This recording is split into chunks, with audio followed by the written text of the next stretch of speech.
What's up, everyone? Welcome to Cameron+Deanna. My name is Cameron. We got a kind of unique episode for today. I say episode. We're not doing First Geek 411 tonight because of stuff going on, but I wanted to get on and chat about a con that I recently attended, and as part of that, a Lorcana tournament that I recently went to and got absolutely demolished.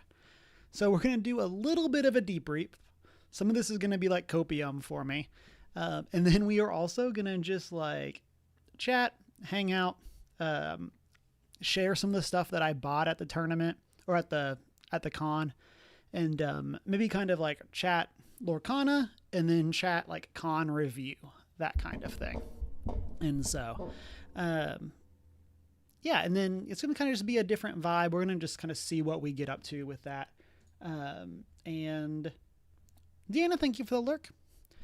And yeah, we're going to just kind of have fun. Actually, I am going to BRB. 1 second. And we're back. Realized I wanted to turn on the ceiling fan because it was going to get 8,000 degrees in here. Because it has now gotten warm where we are. And so, yeah. So I'm very excited. People that have been following me for a while know that I like Magic the Gathering. That's probably been one of like my biggest hobbies besides video games. And so Lorcana is something that I have recently gotten into over about the past like month and a half. And so I'm kind of excited to be going to tournaments again. It's been like a while since I did anything like that for Magic. I kind of just like fell out of the tournament Magic scene. And yeah, I'm excited to be coming in and being like trying to think about decks and being excited to brew and excited to figure stuff out. And so, yeah, that's kind of where we are, where we're going to start with. And then I am going to say a whole bunch of things as someone who is very new to Lorcana. Kind of give my thoughts, give my impressions, all of that kind of stuff. But it's going to be very much caveated as someone who is still definitely learning the game and learning to understand like what's going on and stuff like that. So that's the goal. That's where we're at. And then, yeah. So to get into the event itself, what had happened was the shop that I go and play Lorcana at was hosting a tournament as part of a convention. It was just like a one-day tournament. It was a cash prize, and so it was my first time entering a tournament that had cash on the line. Every other one I had entered had either just been a regular like weekly event, or it had been like a set champs, which is a big thing for Lorcana for the end of a set. So it's something that happens before like the new set comes out. There's cool prizes. That was actually my first time playing Lorcana like competitively, and I also got destroyed there. So we're going to have a bit of a trend, although I do feel like I at least have gotten better and could have see how I had improved through playing in this tournament. And so, or like going between them, I guess, for lack of a better way of saying that. And so, yep, try to think if I had anything else before we got into it.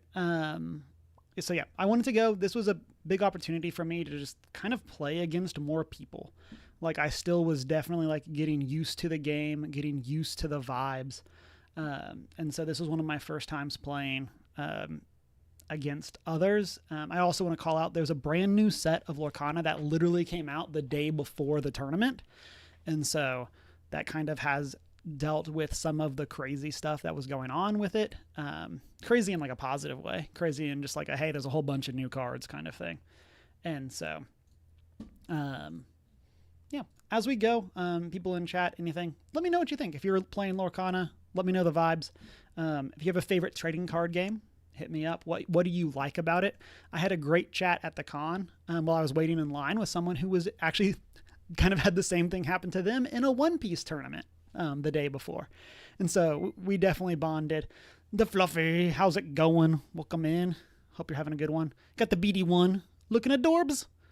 And so hope you're having a great day, friend. But yeah, so we're going to dive into it. And we're going to start off with looking at my deck.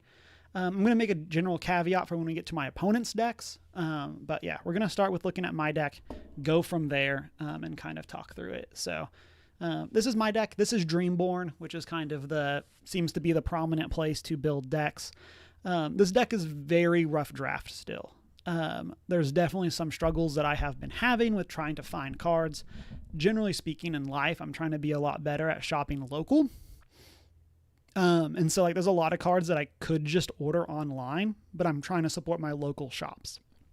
And so there's definitely some weirdness in that.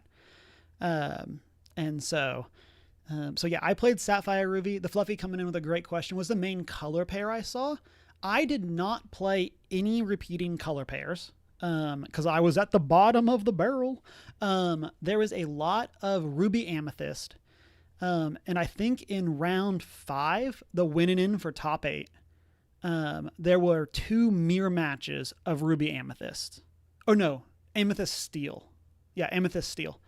And so they had a big mirror match there.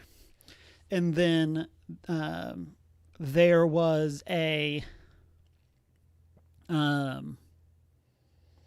blue steel player and another Ruby Amethyst or Ruby Sapphire player who actually plays at the shop that I play at. And I think they were at the very top, but I could be wrong there. I don't understand. And so that's more diversity than you saw early in the game. Good to see. Yeah, the metagame had shaped out. I'm not necessarily informed enough to talk too much about it, but there have been some major worries about the metagame with the latest set, because Sapphire, like it seems like basically all of the amazing cards are Sapphire. Is kind of the general feedback from the community, and so we'll see how that shakes out. But yeah, so this is my deck. For people that don't know, this is Ruby Sapphire, so blue and red. This deck has a couple main goals. So Sapphire in Lorcana cares about 2 big things. It cares about ramp and it cares about items. And so kind of looking at this one, oops, all Sapphire. Exactly, Deanna. And so using Tipo here as an example. So when you play this character, you can put a card from your hand into your Inkwell face down and exerted. So basically you play this on turn 3. It gives you an extra ink, which is equivalent to mana for people that have played Magic. Then on the next turn, you would then have access to 4 ink. And so this is something that was like hard for me to get my head around because blue is the ramp color, not green. And so that's definitely something that's weird. And so in this list, I'm playing Tipo, I'm playing Sail the Azurite Sea, and then I wanted to test One Jump Ahead. We'll talk about why in a moment, but for the sake of argument, these are all just kind of different flavors of 2 ink, put an extra ink into play. And so, that was, that's kind of the main package of the deck and of a lot of blue decks. And so, with the exception of One Jump, but like I said, we'll talk about that a little bit later. And so, then from there, I guess we'll talk about it now. The one new card from the set that I played, this was the only one I could actually get my hands on because I wasn't willing to drop like a ton of money on like a box or anything like that. So for Bell, Apprentice Inventor. And so during your turn, you can banish a chosen item of yours from play to play this character for free. So this deck is built around Popsicle. Shout out to Zootopia, the best Disney movie. You can fight me. And so Popsicle is a 1-drop item. You can think artifact from a Magic perspective. That when you play this, you draw a card, and then you can banish it, and then you can, which is basically put from play into the discard to heal 2 damage. And so the ideal play for this deck is turn 1, you play Popsicle, then you banish Popsicle to play Bell, and then.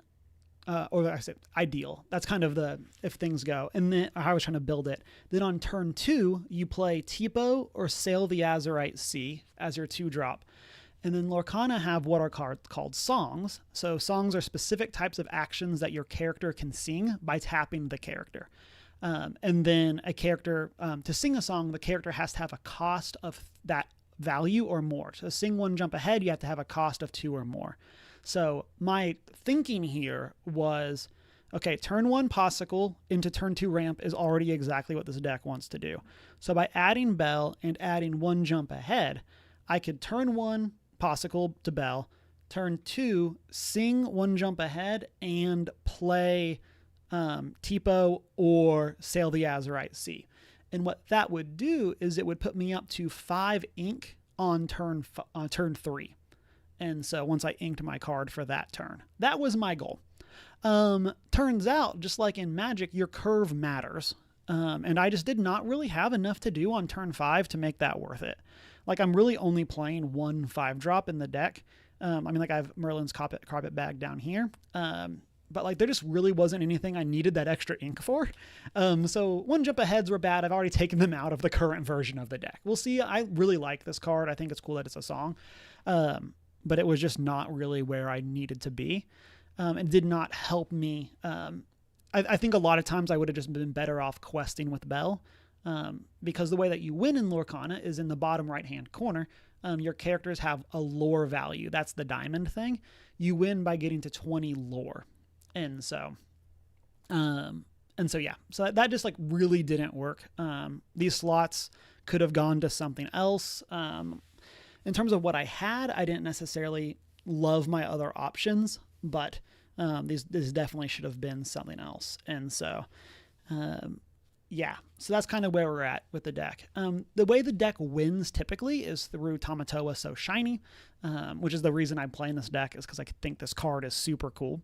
Tamatoa is when you play this or whenever he quests, you can return an item from your discard pile to your hand, and then he gets an extra lore for each item you have in play. So ideally you get 4 or 5 items in play, quest for Tamatoa for 5, and then one of those items is Lucky Dime. And so for this, you can exert it and pay 2 ink to gain lore equal to one of your character's lore. And so this turns Tamatoa into a gain 10, basically, which is really cool and very strong. It kind of gives you like an explosive win. And then, like I said, the problem is, like, I know in my head, like, my ideal start and my ideal win, and playing 1 jump ahead did not help with that plan. And so this deck, the way that this deck plays is it's really a control deck that is trying to answer your opponent's characters, keep them from winning until you can get that synergy combo going out. Let's see, it's not quite on OTK. Yeah, I don't necessarily think there's any OTKs in Lorcana. There is like a really janky like gain 12 lore combo, and that's really cool. I'm like legit thinking about building a deck around it. But at least from what I've seen, there's no like specific combos or anything like that to very instantly win the game. There is like a Jafar deck that's kind of a combo deck, but there's not necessarily any like full on like you are out after this 1 turn. And so and so that was the win. And then a bunch of the cards here, Madame Medusa, Sisu, Big Sisu, and Maleficent are all like removal spells, as is Brawl over here. Develop Your Brain and Visions of the Future are draw spells, so they let you look at 2 cards for Develop, 5 cards for Visions, and that lets you like kind of find the cards that you need. It's one of the reasons that playing a lot of 1-ofs works for this deck, is that you have a lot of ways of searching. And then Maui is just kind of here to like bash opposing characters or opposing locations. A big miss that I've been struggling with this deck is that I only have 2 Hurums. When you play this character, whenever he quests, you can banish an item to draw 2 cards. I have since acquired my 3rd Hurum, so we're up 1 more. That's what one of these 1 jump ahead slots went to. But I'm still missing 1. And again, like, I'm trying to shop local more often. And yeah, and so it's just been a huge pain to find these 4 Hurums. I need to, at this point, I probably need to just order them and just get the card. Because I'm definitely getting tired of like not having one of the most powerful like turn 3 plays possible for this deck. And so any other cards? Be prepared. This is the main board wipe in Lorcana right now. I think it's the only non-conditional board wipe. And this is like one of the big differences between like Lorcana and Magic, is like in Magic, your unconditional board wipe is on turn 4 or it costs 4 mana, but in Lorcana, it costs 7 ink. And so that's like one of the big things that we ramp into, and it's also a song. So Tamatoa and Sisu and Maleficent can sing it if they need to. But that's like kind of one of the big things the deck is trying to do is be prepared to stall the game, and then kind of have that as the win. Is 7 fairly doable? We'll talk about that in one of our deck recaps, but generally speaking, yes. If you're playing blue, 7 ink is not difficult to get to. It's not uncommon to be at 7 ink by turn like 5 or 6, just depending on how much ramp you get. Yeah, oops, all foreshadowing. Exactly. And really the only time you need to be prep as fast as possible is if you're playing against another aggro deck. If you're playing against another like mid-range or control deck, sometimes you can like hold off on it and you have a little bit of extra time from my experience. But yeah, it is definitely possible to hit like 7 ink by turn 5. Another big spell, this is another one that I'm so used to Magic. Another big action is how far I'll go. I need at least one more of this. This is another like bulk card that I just like am having trouble finding. And so I just need to go and dig through the bulk at my local shop and try to find one. I'm sure they have one somewhere and I just need to get to it. Then down here we have our artifact package. I already talked about Popsicles. We also have Vital Sphere. So this is an item that you can banish to give one of your characters rush. So think haste. And then they can get +2 attack this turn. We have Ice Block. There's a new card that we'll talk about in our round 3 called Sapphire Coil, which kind of does a similar thing. And so we'll talk about that when we get there. And then Greatstone Dragon. So what this does is it lets you take any of your characters that have been banished out of your discard and put them into your Inkwell face down. So this is one of the things that really facilitates getting to that high mana or high ink value, because it's like, okay, you've played 2 or 3 creature or 2 or 3 characters. They have 2 or 3 in play. You be prepared. And now you have Greatstone Dragon to start grabbing those characters and give you more ink. So that's really cool. And then the other option here, or the other item that we have, is Merlin's Carpet Bag. So this is a 5 ink. And then you can exert it and pay 1 to return an item from your discard to your hand.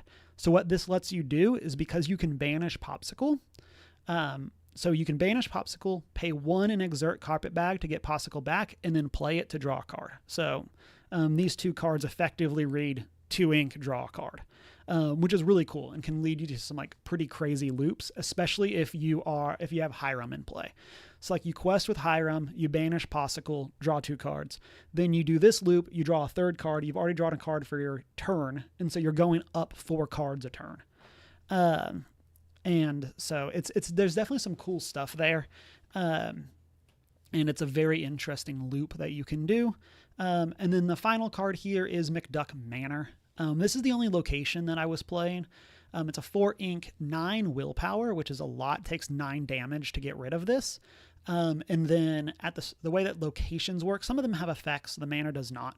But this one is at the start of your turn, you gain 2 lore for the lore in that bottom right-hand corner. And so there's some fun stuff there. I really like what you can do with this card. It's mainly here for the mirror match.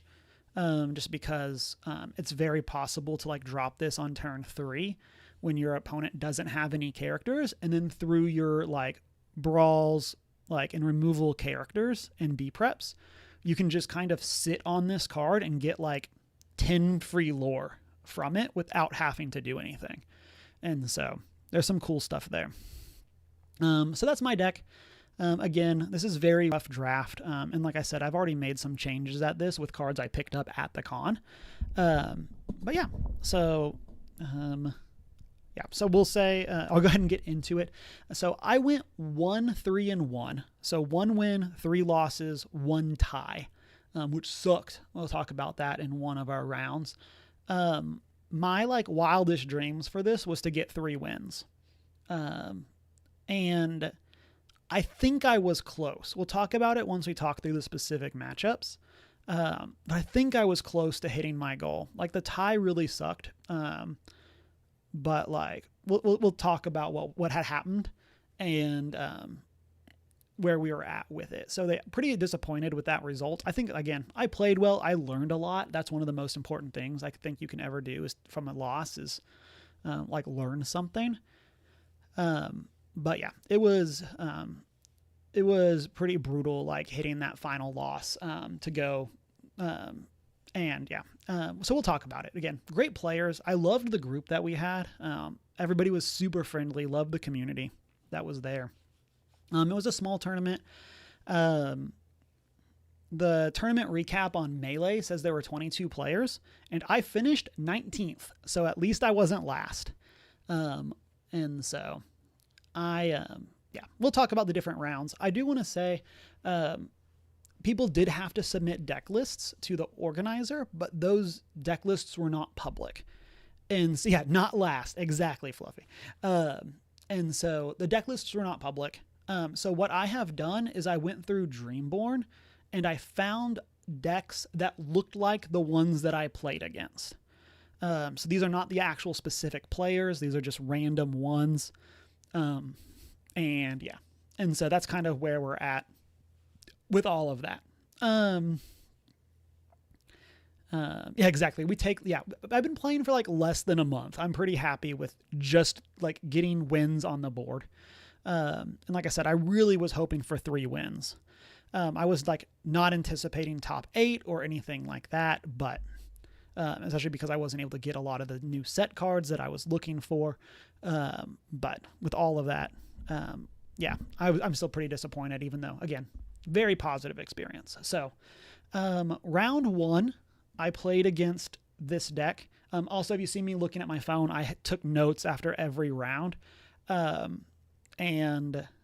you'll see me like looking at those. And so this deck is Emerald Steel Discard.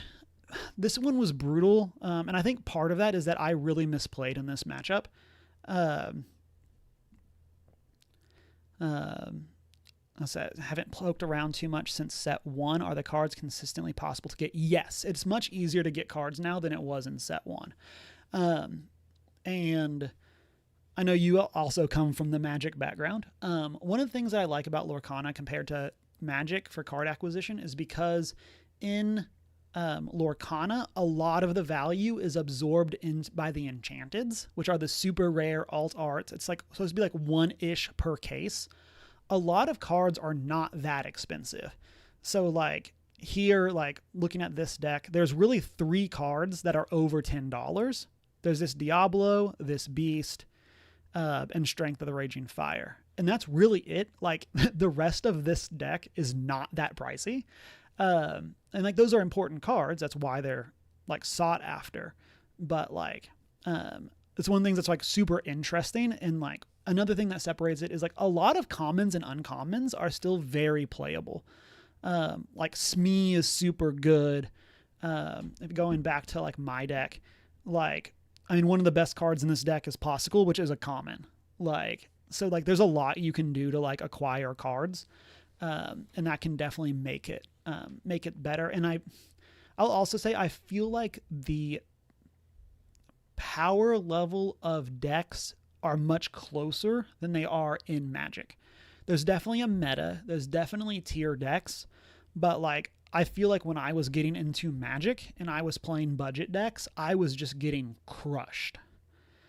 Whereas for Lorcana, even though like this deck definitely has some good value for stuff in it, I am not getting crushed as much as I was. Like I say after I went 1-3-1 in a tournament, but like when I play at like the regular weekly league, like, I mean, like last week I was playing to go undefeated, in league. And so I was live to get all 3 wins. And so, I definitely feel like there's a lot you can do there, in Lorcana that is, better than Magic, like just in the sense that it is, it feels like decks are a lot closer in power level within like their tier list.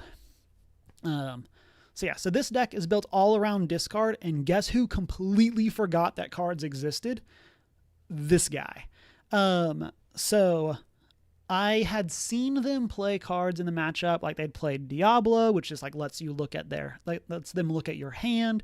They'd played Ursula, that makes you discard a song. And then they'd played this Diablo during your turn whenever you draw, or whenever your opponent draws, or during your opponent's turn, whenever they draw a card, while this character is exerted, you may draw a card. So this is really cool. So it's like basically, as a deck that wants to be drawing like 4-ish cards a turn, this is really good against me. And I ended up with like a super slow start. I kind of ended up behind basically this whole column here. I got hit with this other Ursula that like removal spelled my first character or first couple characters or whatever.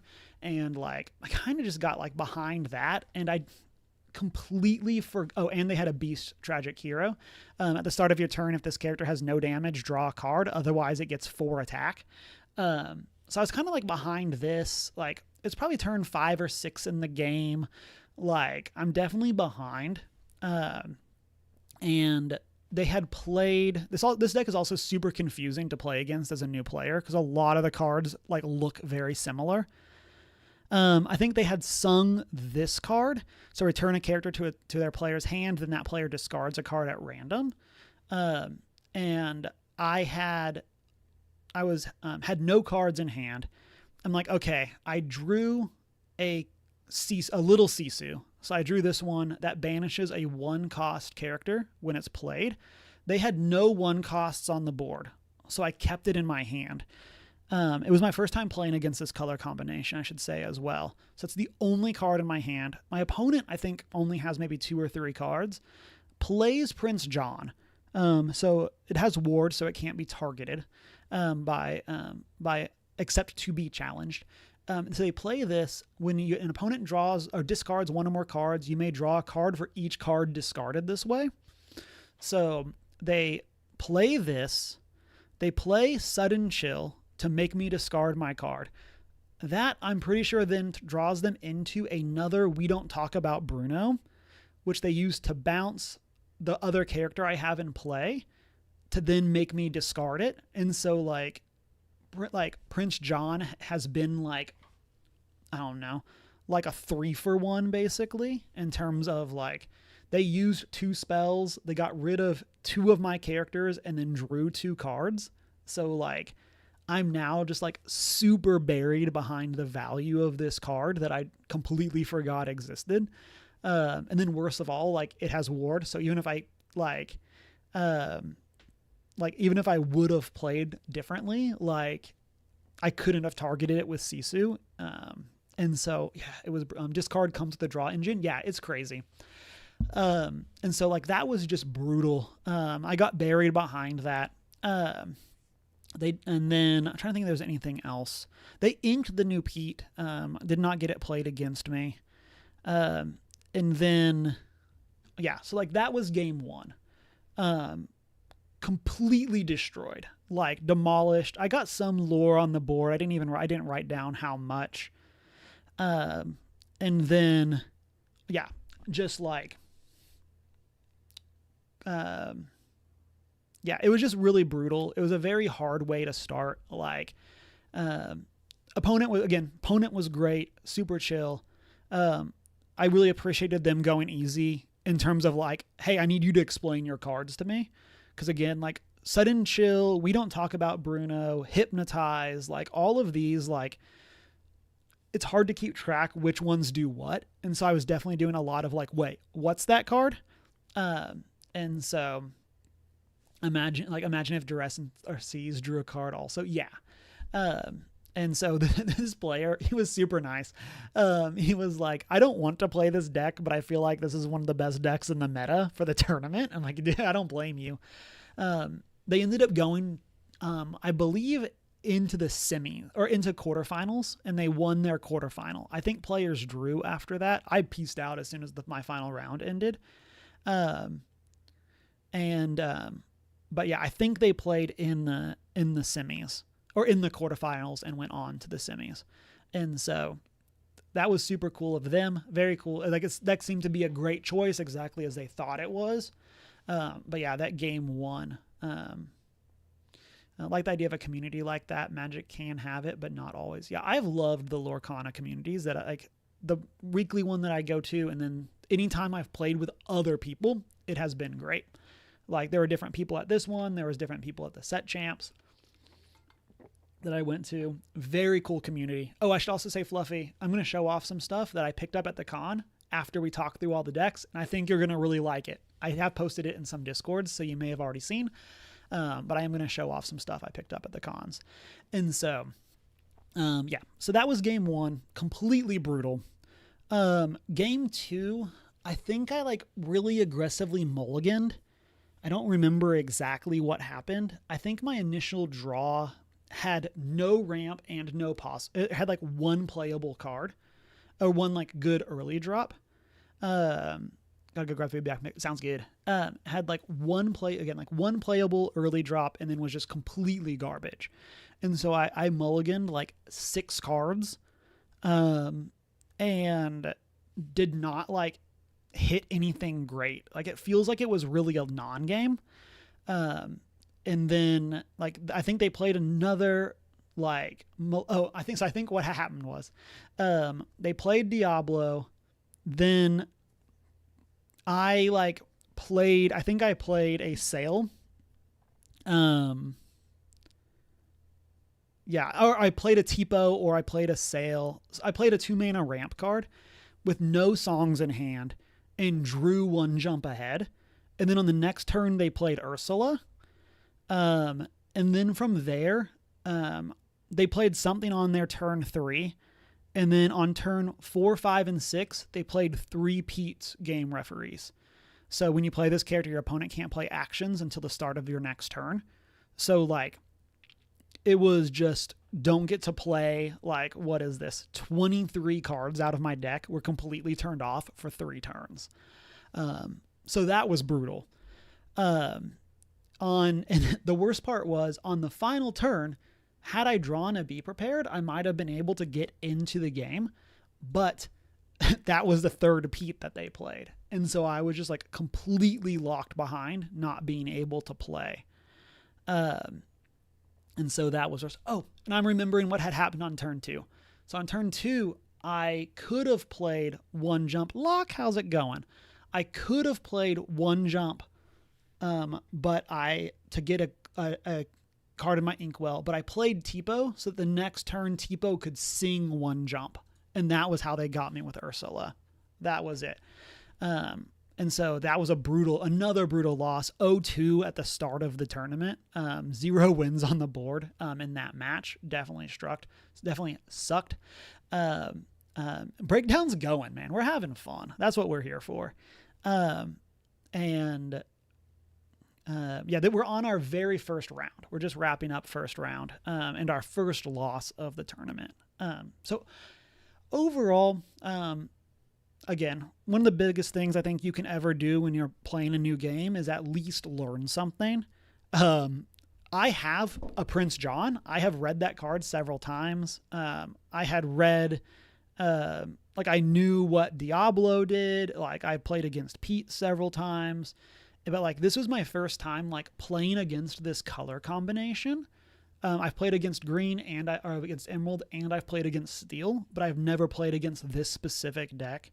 And I just did not know the matchup and just got completely destroyed by a better player who knew their deck way better than I knew it, and way better than I knew my own. And so that was a crazy start to the tournament. But Locke, how's your day going? Also for chat, for Locke, favorite Disney movie. I know mine said the objectively correct choice of Zootopia earlier. And then I believe Fluffy commented that it's Mulan. And so let me know your favorite Disney movie. My favorite classic Disney movie is Aladdin, followed by Robin Hood. But Zootopia is my favorite of the modern films. And so yeah, brutal loss to start the day. Next round, I played against this Ruby Amethyst Burn deck.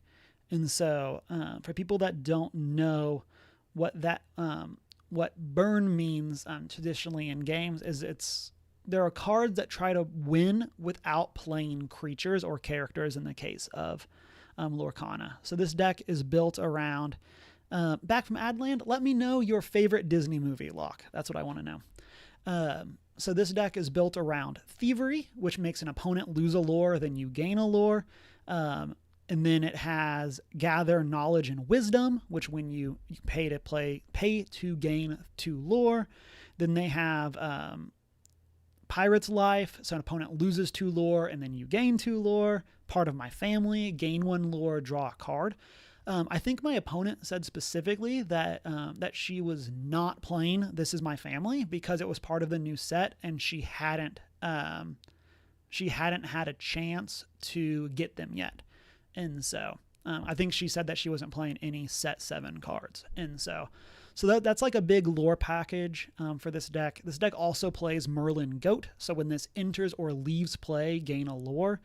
And then where is the...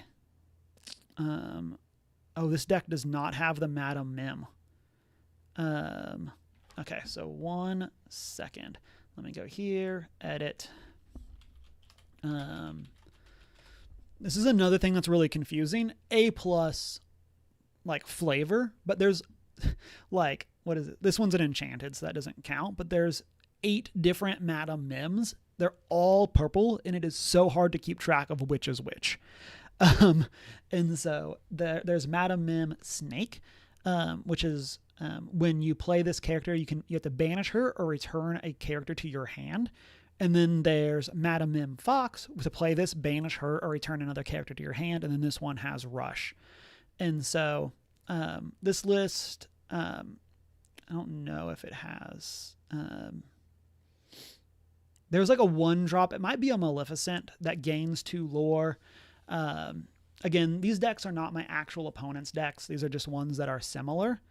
Sneaky, how's it going? Does anyone consistently play monocolor? I have never seen a monocolor deck. Since ink is colorless, like you don't need ruby ink to play ruby cards, there's no downside to playing 2 colors. There are some decks that skew very heavily towards 1 color. But there are no decks that are exclusively 1 color. Actually, let's go. Can we... This is a little better. Make these words a little bigger. But yeah, there's no reason to play 1 color. Unless you just really want to. Tie between Emperor's New Groove and Goofy Movie. Great choices, Locke. Very good ones. I know people are holding out for a Power Line card. That's one that people have been talking about. So this deck is all about like cheap creatures that do stuff when they come into play or when they leave play. So like here, Chernobog, when they quest, you can banish them to draw a card. Magic Broom, when you play another character, you can banish this character to draw a card. Diablo, when they're banished, you can draw a card. They didn't have Raja here. When you play this character, gain a lore. Merlin, we already talked about. And then I never saw Half Sharks out of my opponent. They have Flynn, so like if you have the highest attack on an individual character at the start of your turn, you gain 3 lore. Sisu gets bigger, deals more has more attack based on the number of cards in your opponent's hand. And so as a deck that like ideally wants to be drawing 4 cards a turn, Sisu was brutal. And then so like all of this like bounce and value package is tied in with things like Thievery, Gather Knowledge, they never played Pirate's Life, so I don't know if they had that, but it's all tied into these like other ways of gaining lore. And so that might get you in. I love the mana system. Pausing here, the ink system in Lorcana fixes everything wrong with the magic mana system. Like the fact that you don't have to play lands. Certain characters have these like frilly things around them, and that means they can be played face down as ink, is awesome. It's a great feature. And then the fact that the game is just limited based on you're only allowed to play up to 2 colors, like makes the game amazing, because it's just, you get to play your spells, or play your cards. It just feels so much better than like a minimum of a third of my Magic deck is lands that I just don't care about. Like I care about every single card in my deck. Like every single one of these cards is really cool and is really interesting. And like the fact that I can ink them makes it so much more interesting to play. And so I like hardcore the ink system in Lorcana. Just like they learned from what makes Magic a struggle, and it's amazing. We're talking to your oldest son about Lorcana. We're talking about checking out the cards and learning to get. It's a ton of fun. Highly recommend the starter decks. They're a great way to learn. Yeah, highly recommend Sneaky. If you ever want someone to help teach you, I'm happy to, like, of course, jump on a Discord call and I can like chat with you and your son as y'all are playing. Happy to do that. By no means expert, but I know enough for that. You can tell what kind of gamer you've become because the Lorcana 2-color limit makes you shudder from your desire to go too deep.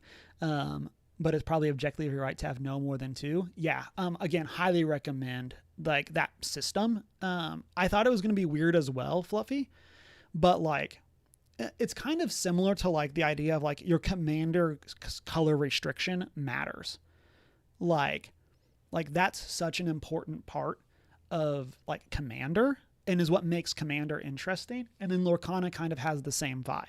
Like the fact that you are limited to being 2 colors makes it so you get to be creative in so many different ways.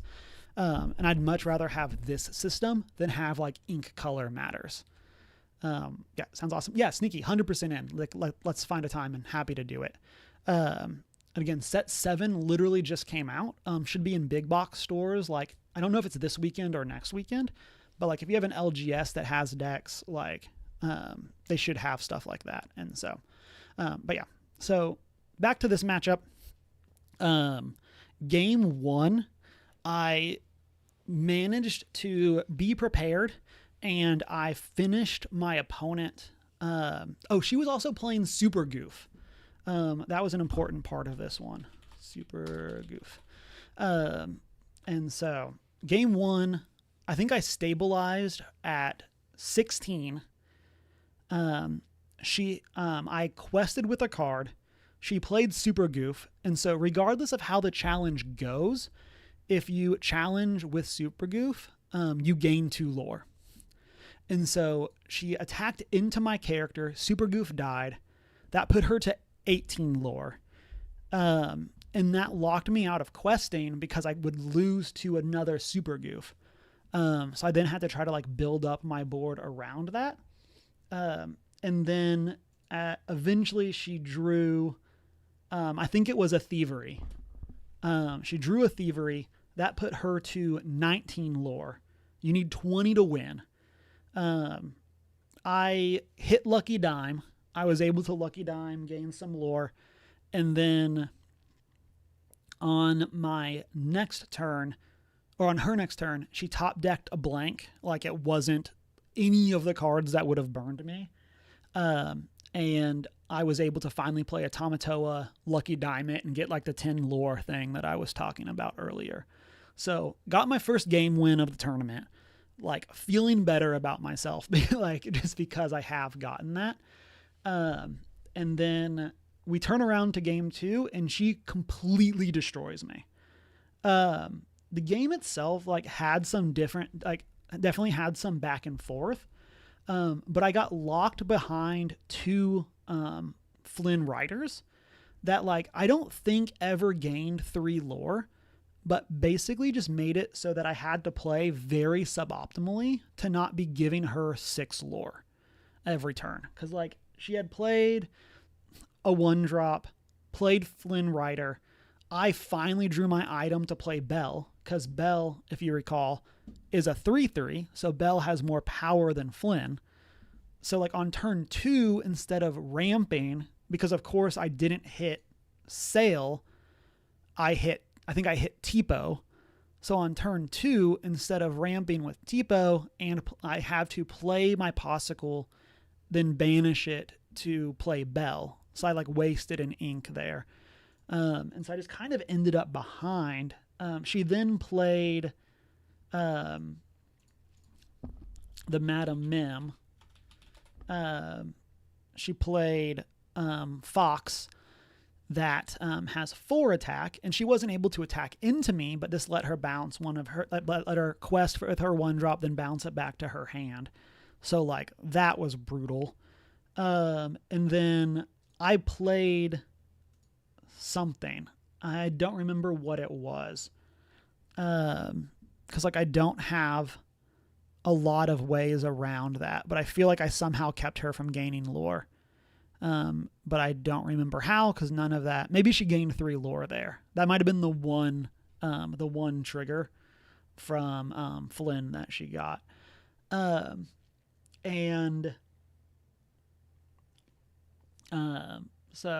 then she ended up like replaying her 1-drop, I think, and then played another Flynn. And at that point, I think I had finally ramped, and so I was up to 5 lore, and I was able to play Maui, Hero to All, which has more power than like every card in that deck, except for the Sisu. And so that was a huge help. That's my one of, and I managed to get it and like stabilize some with it. But like, again, it was like super bad like play, just in terms of like what I had to do to not give her 6 lore off of Flynn's. And so yeah, that definitely was very brutal. Eventually I feel like I was able to remove some of her characters. It wasn't a be prepared, I don't think.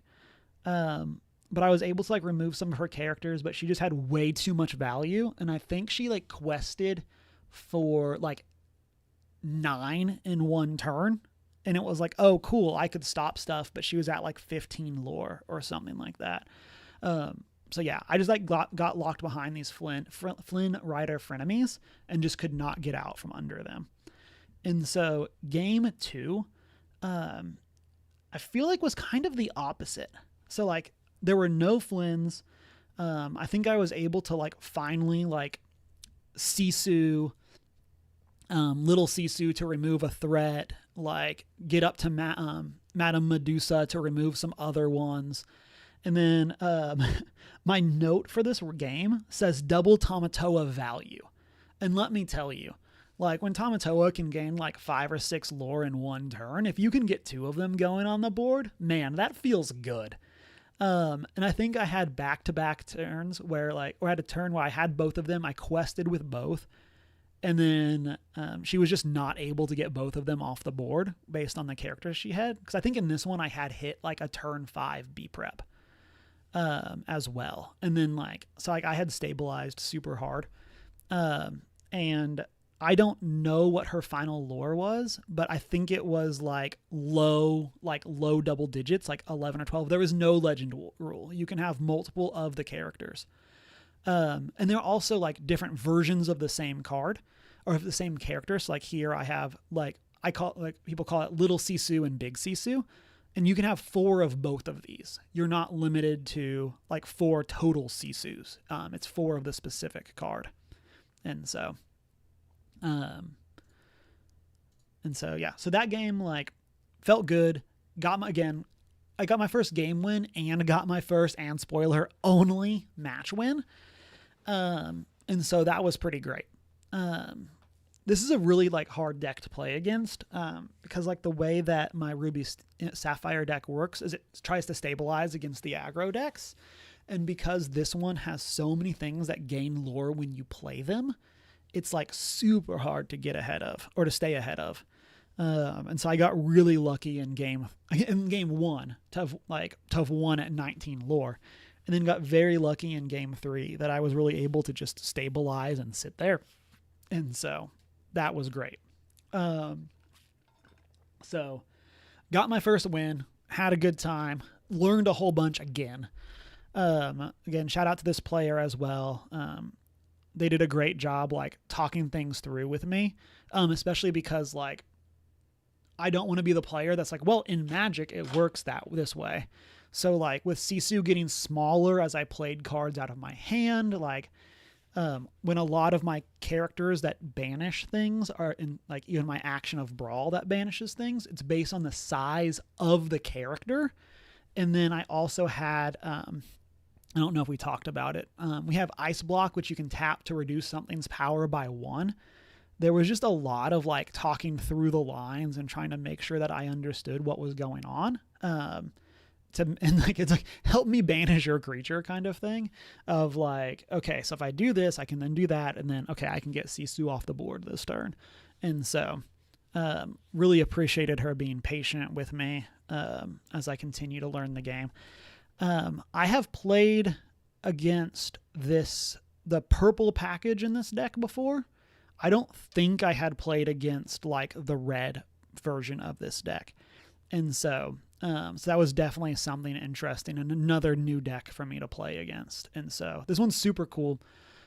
This is a list that, like, if someone was interested, not this specific list, but like if you're interested in Lorcana, I think this is a really interesting deck to play. That again is relatively inexpensive because you can just cut the Maui half sharks.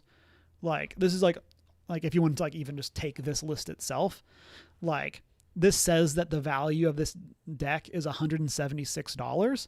120 of those dollars are one card. So like this is a good deck. I really liked this one. Again, very like challenging to play against. But yeah, definitely recommend. And it was super interesting.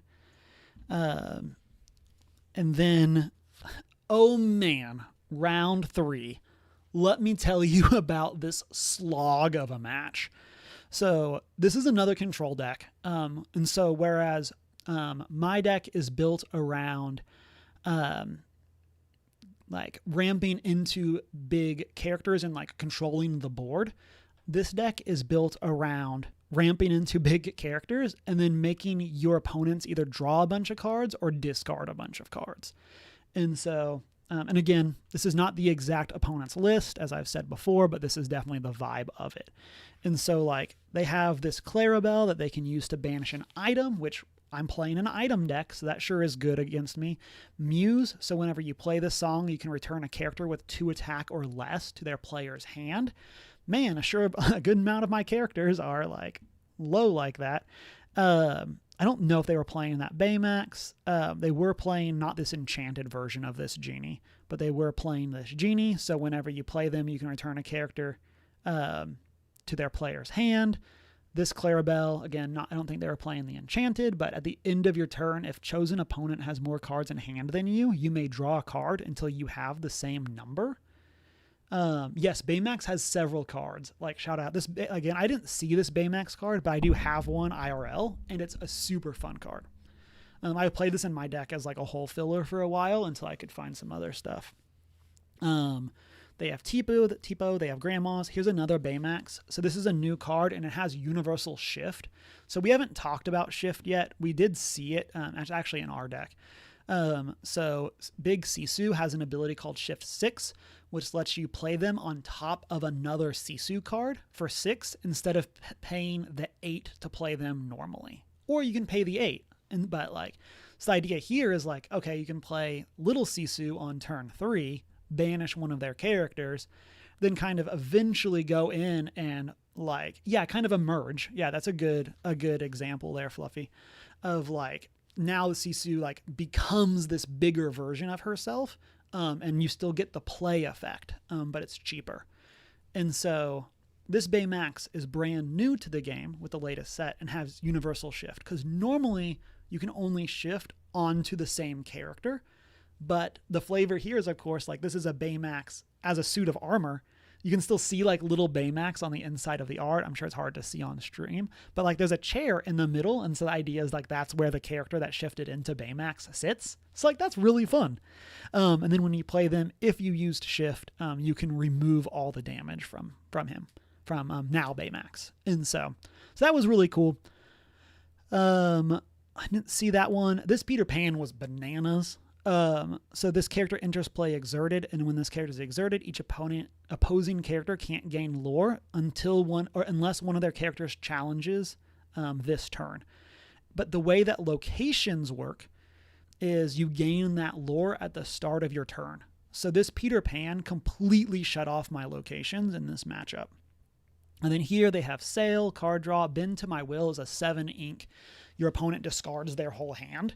I have played against this deck before, or a version of this deck before, so I knew this was coming, and I didn't remember how much it cost. Like, I didn't remember the ink cost for it.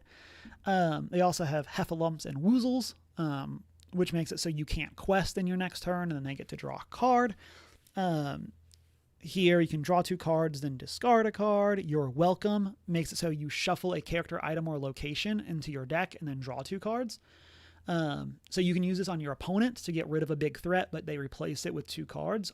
Or this can work the other way, where you use it on one of your own things that you no longer need, get rid of it, and get 2 cards back. And so, super interesting card.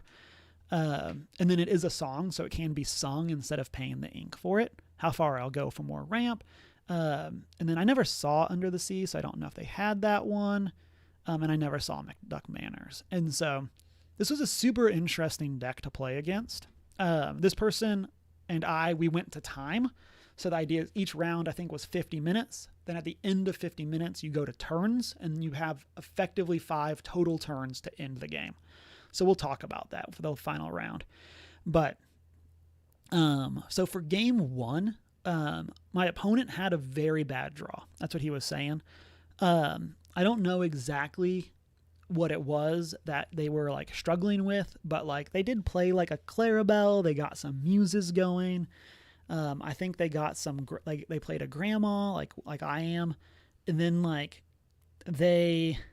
You're Welcome to Me a couple times, but could never draw Bend to My Will. They had to, at one point, they just had to start using Heffalumps and Woozles to like keep it so I just couldn't actually quest.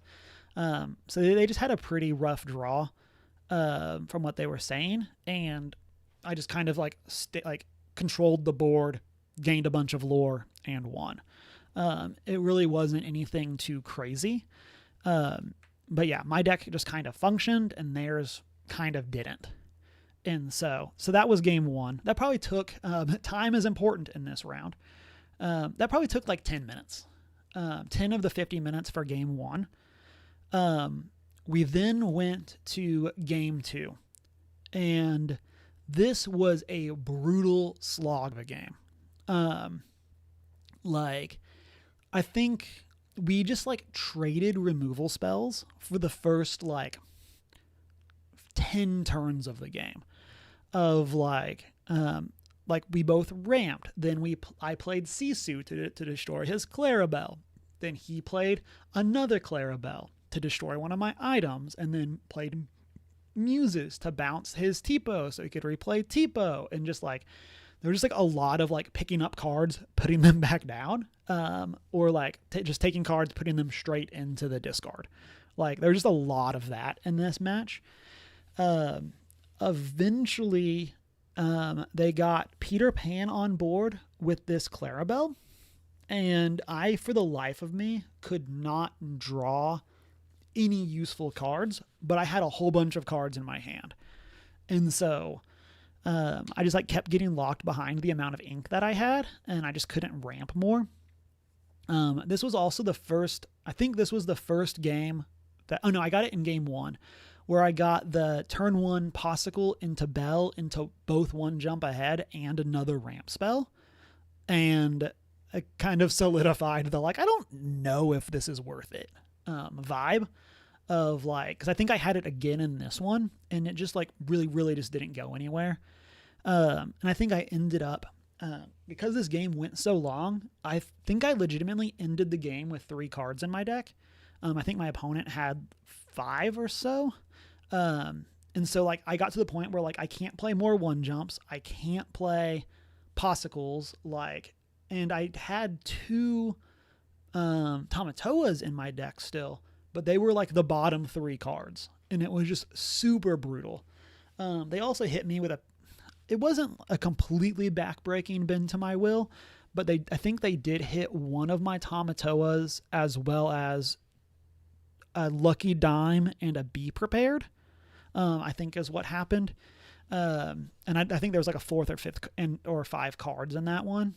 And just like, they got me well. Like I was trying to play around this card to the best of my ability, and I just like couldn't. And yeah. And so I got locked behind that.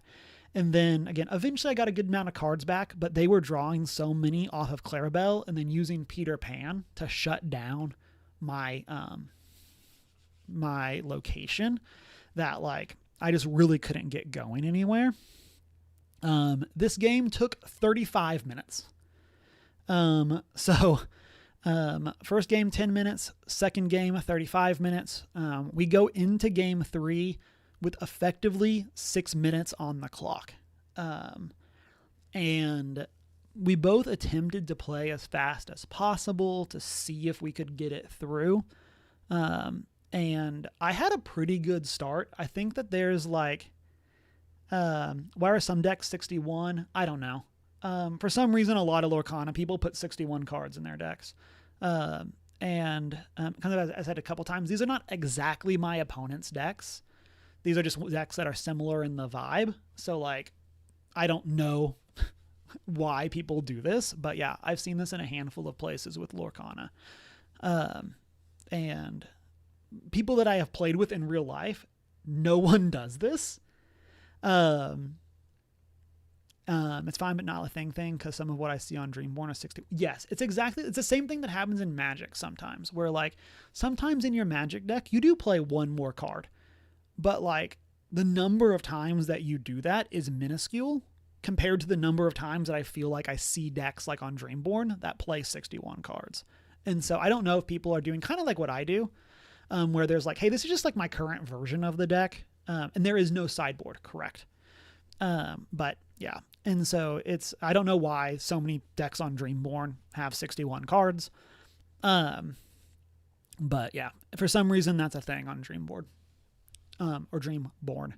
And so, game 3, I feel like I'm doing really well. I'm able to have like a super explosive hand. And so to like kind of play around their discard, I think I had like 1 or 2 cards in hand by turn 4.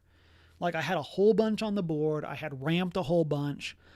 I feel like I played like a turn 6 Maleficent, like my 9 cost dragon. Like I feel like I played this on turn 6 and like blew up either a Peter Pan or a Clarabelle or blew up something with it. But I think at that point, I think that was my turn 1. So the way that it works is when they call time, whoever's turn it is turn 0, and then you alternate. So I was 1, 3, and 5, and my opponent was 0, 2, and 4. And we got to the point in the game where it was just like, again, I'm fairly confident if I would have had 1, maybe 2 more turns, I would have won, unless something crazy happened. But we could not finish, and so we got a tie. And so that was, so far I have a win, or I have a loss, a win, and a tie. What I should have done in this game looking back, I don't know if this is like what this looks like in Lorcana compared to Magic. But in Magic, there is the idea of like when you're playing a control mirror match and you're behind, you should just concede to go to the next game because you need that time. There was definitely a point in this game, where I think I should have done that in game 2, where like, say we were 20 minutes in, so 25-ish minutes left in the round. I think around that point, maybe 25 minutes into the game, so 20 minutes left in the round, like I was very behind and I feel like my odds of winning were really low, but not knowing Lorcana as well as I know Magic, I just didn't feel confident in that feeling, if that makes sense. I was like, I feel like there's maybe a 20% chance of winning this game, but I could be wrong. And so I kept playing it. And I really think I should have just conceded game 2 and just said, hey, I think you got this in X number of turns. Let's go to game 3. And again, I don't know if that's allowed in Lorcana. I don't know why it wouldn't be. But that was definitely something that in hindsight, I wish I would have done. Part of that, again, is a little like hindsight's 2020 because I do feel like I did really well in game 3 and I could have theoretically gotten a win. But yeah, so that was a pretty brutal tie. Again, my goal for this was to win 3 games, which means that I can now, like, in order to do it, I have to win my next 2 matches. But like, also I feel like this could have been a win. Like, I feel like if I would have conceded game 2, I feel like if I would have, done a little bit better in the early game of game 2 as well. Like, I really feel like there was stuff I could have done there to have turned this game into a win. This is definitely a match that, like, I wish there was coverage for, not because I want anyone to have seen me play, but because I think I could have learned a lot by going back and rewatching this game and, like, recontextualizing, like, now that I know the matchup better. And so kind of as has been the theme for all of the games so far, I really feel like I learned a lot in this matchup. And so that was cool. Again, this is my first time seeing Clarabelle and Peter. Oh, no. Yeah, I think it was my first time seeing Clarabelle and Peter Pan in play. And so, like, that was cool. And so, yeah, very interesting deck, very fun deck. Which is going to bring me to my round 4 opponent. And so they were also playing Ruby Sapphire like I am. And I'm going to just say I am like 1-5 in the Ruby Sapphire mirror match. Part of that is that I definitely am playing the budget version of the deck. And the other part is, like, the general skill of the players that are playing this deck is much higher than mine, or than I am in the game. And so I still got stuff to learn. And again, this is not 100% my opponent's deck, but this is definitely the vibe that they had. So big differences between their deck and my deck is, I do believe they were playing the 4 Hirams. They're playing Maui Half Shark. We kind of talked about this a little bit when we were talking about the Burn deck, but this is, I believe, like one of the strongest cards in Lorcana right now. So it's evasive, so you can think flying if you come from Magic. And then it has an ability that when they challenge another character, you can return an action from your discard to your hand. They don't need to succeed in that challenge, or they don't need to live. They just need to initiate a challenge, and you can get an action back. And then when you play an action, this character gains you 1 lore for free. So, like, really good card. Again, I think arguably one of the best cards in Lorcana when it comes to, like, the power level of an individual card. And so, yeah, I've opened 1 in a pack, although I'm potentially going to be selling it to get some different cards. But so that's a big difference. And then they were playing Tamatoa Happy as a Clam. So this is the brand new Tamatoa from the latest set. Again, I don't know what their specific split was on the 2 Tamatoas. But this is a 6 cost that when you play it, you can return 2 items from your discard to your hand. And then when this character quests, you can play an item for free. So typically what that does is on turn 4 or 5, typically probably 5, you can play this, get 2 Popsicles out of your discard. You now have them to replay to draw 2 more cards. And then on the next turn, when this character quests, you get to play Lucky Dime for free. So on the turn where you have 7 ink, you now do not have to spend that to play Lucky Dime. You get to just play it for free, play a 5-drop, and then activate Lucky Dime to gain bonus lore, if that's where you need to be. It is an insanely strong card. You can see here, like, it's definitely the most valuable card right now from the new set.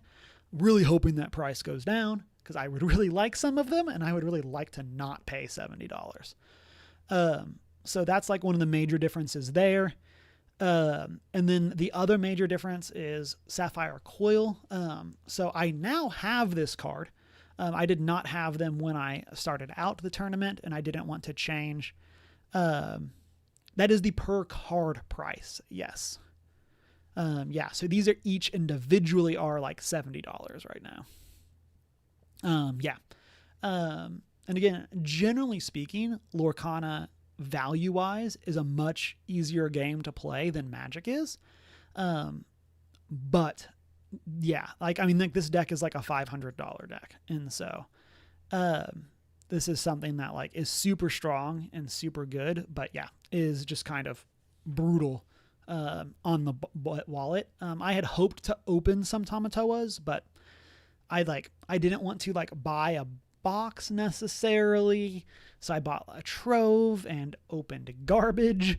But yeah, and so but yeah, so Sapphire Coil. So this is a card I had hoped to get ahead of time, but because it's just an uncommon, but I could not get any in the like 9 packs that I opened. And so like that sucked. But this card is super good. So the way that this works, all the coils work is when you ink, or when you put a card in your inkwell, they do something. So what this does is it lowers a chosen character's attack by 2 for the rest of the turn.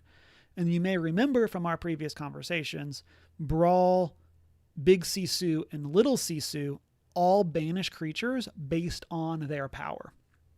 And since Sapphire is the ramp color, what you can do is if you have a coil in play, you can ink for your turn, shrink an opposing Tamatoa to 3, then play any of your ramp spells. Anything that lets you put a second ink into play, like How Far Out. You can sing How Far Out Go, play Sail, play Tipo, anything to put a second ink into play. And your opposing Tamatoa is now a 1-drop, or 1 attack, which makes it so any of those conditional removal spells can banish it. And my opponent got me with this like multiple times across our games. And then Half Shark is really good. We already talked about A Pirate's Life. Yeah,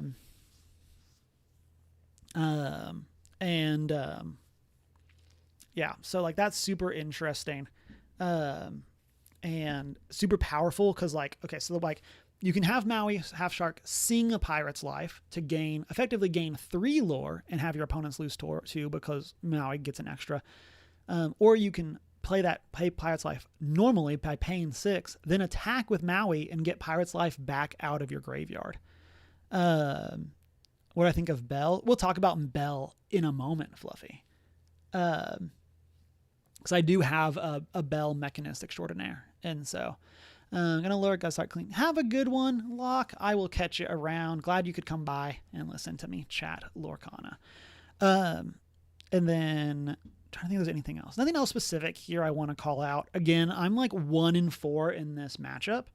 As a whole, I've only won once against the mirror match, and it was against another player that's kind of in the same boat as I am, where they're like newer to the game. And I was kind of able to like value them. I get to ban someone. Let's go. Yeah, like this was brutal. My notes for this matchup. Oh yeah, surprise, I lost. I don't know if I had made that clear. This was rough. My notes for this match are game 1, Sapphire Coil. Really good. Like, turns out, like, again, like they were able to shrink my Tamatoas multiple times and then use their not as good removal spells to get rid of him. Whereas I was very much, without having Sapphire Coil in my deck, I was really locked behind, trying to like having to use my Be Prepared to answer their Half Sharks and their Tamatoas and their other Tamatoas. And like, I just kind of got buried behind that because they were able to like value me with Sapphire Coil so well. And then my next note is Maui Half Shark is really good. Turns out it's like one of the best cards in the game. And yeah, I just like got locked behind this and wasn't really able to do stuff. So with this, the getting 3 wins dream is completely destroyed. I'm now 1-2-1. And again, I want to say I learned a lot. A lot of it for this match was reinforcing things I already knew, which is again, Half Shark, one of the best cards, and that I needed Sapphire Coils in my deck. But it was a very good match. Again, a very good opponent. Like everybody that I played against in this tournament was great. Also, Fluffy, shout out. This deck is actually 60 cards. And then I do also want to call out here. This is going to be a little foreshadowing as we go into the next game. Notice that like in this list, they're only playing 10 uninkable cards. If you look at my list, we're playing 17. 17 is a lot higher than 10, isn't it? Can't imagine how that would be relevant. So that's going to bring us to this deck that I played in the final game. You're going to ask about ink ratio? Beat you to it, yeah. And so in like certain decks, like if you're playing aggro, you can afford higher ink or lower inkable counts. But like this aggro deck is playing as the example deck is playing 18 uninkables, and I am playing one less than that. So again, foreshadowing. And I think this is super close to my opponent's list. Probably this and then the other Ruby Sapphire one are probably the closest to the actual lists that I had played. Well, I say that. Probably everything except for the burn list and the blue-green list was probably pretty close to what we played against. So this list, Daisy Duck, a super good one-drop. This is why we're playing Belle, is so that we can attack Daisy Duck, which sounds ridiculous to say. Lorcana is a great game. But yeah, so the idea here is when Belle quests, each opponent reveals the top card of their deck. If it's a character, they put in their hand. Otherwise, they put it on the bottom of their deck. There's then this Lilo that just quests for 2. Cursed Merfolk, that when this character is banished, your opponent, whoever banishes it, has to discard a card. Right? Each opponent, so it doesn't matter if you can banish it yourself. Pegasus, just an evasive 1-drop. Like, notice that this is playing 12 1-drops. Like, Lilo, you can play out of your discard at the start of your turn. Piglet is super good. If you have 2 or more other characters in play, this character gets +2 lore. Extremely good. Quests for 3, because like you can play a 1-drop, play Piglet, and then play another card on your next turn, and then Piglet quests for 3 on turn 3. Simba has Bodyguard to protect your other creatures. They were playing another Bodyguard creature that isn't in this list. I don't think I wrote it down. Let me see. Can we find it? Bodyguard. They were playing Baloo's. That was a big one that's not in this list, right? Yeah. So Baloo, a 3-drop, and then when this character is banished, it gains 2 lore. So the idea is that for Bodyguard is if your Bodyguard character is exerted, it has to be attacked or has to be defeated before the other characters can be defeated. And then, yeah, when Blue is banished, you gain 2 lore. And then I thought there was something else. Oh, yeah, they're playing The Prince. So just an 05 Bodyguard. Like classic Magic the Gathering, like Wall of Omens style card.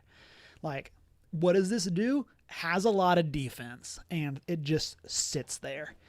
And so, yeah, so those were 2 that were not in this list. And then Baymax Low Battery. It's a 2-drop that gets you 2 ink or 2 lore, but it comes in exerted.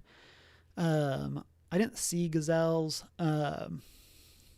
Go-Go is super good. When you play this, you can pay 2 ink to gain lore equal to the damage on chosen opposing character. So, like, if you're a deck kind of like mine that's playing some characters with high defense, like, it didn't come up in this game, but like I've had it happen before when opponents played this on me and then gained like 5 lore, like off the damage on my Tamatoa. This is Donald Duck is super good as well. When you play this character, another chosen character gains 1 lore. Again, here with Chip, the worst of the Chip and Dale duo. When you play this character, chosen character gets +1 lore this turn. So again, give this. So like turn 1, play Daisy. Turn 2, quest with Daisy for 2 lore. Play Piglet. Turn 3, play Chip or Donald. And then now your Piglet quests for 4, and you're gaining 2 more. So like you're at 8 lore on your turn 3. Super fast deck. And then they were not playing. I did not see Good Job, and I did not see Come Back Ready. This is the card I was referencing earlier. Is like one of the big like combo cards. If theoretically a combo deck was ever ready, because most of the time when you ready a character, the game says you can't quest with that character again. You came back is like one of the exceptions. On top of that, they were playing, I think it's Spaghetti Dinner. Spag. Yeah, so if you have 2 or more characters in play, gain 1 lore. And then they were playing, Invited to the Ball. And so this is one, reveal the top 2 cards of your deck. If you revealed revealed character cards into your hand, put the rest on the bottom of your library. And so hopefully you draw 2. They were also playing some location. I don't remember what it was because they just inked it, thankfully. But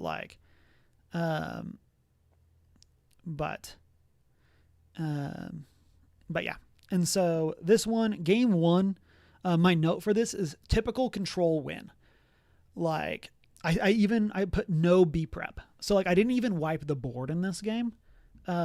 I just kind of kept them off and then eventually got through and was able to win. Since I put typical control win, this is probably a Tamatoa win. That's probably what I meant by that note. So feeling pretty good. Like again, the 3-win dream is dead, but like I'm up a game in this matchup.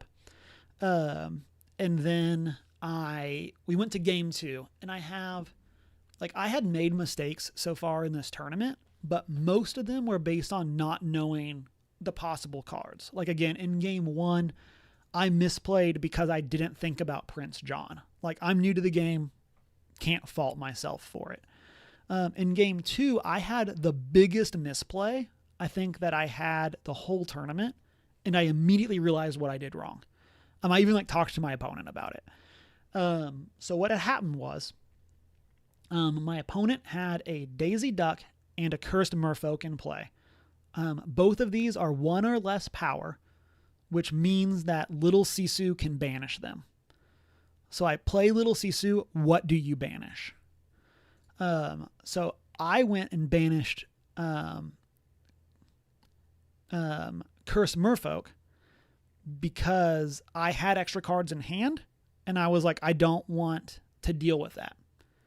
The next turn, they play something else and then a character with Bodyguard, and my opponent is now has the ability to quest for 9, I think it was.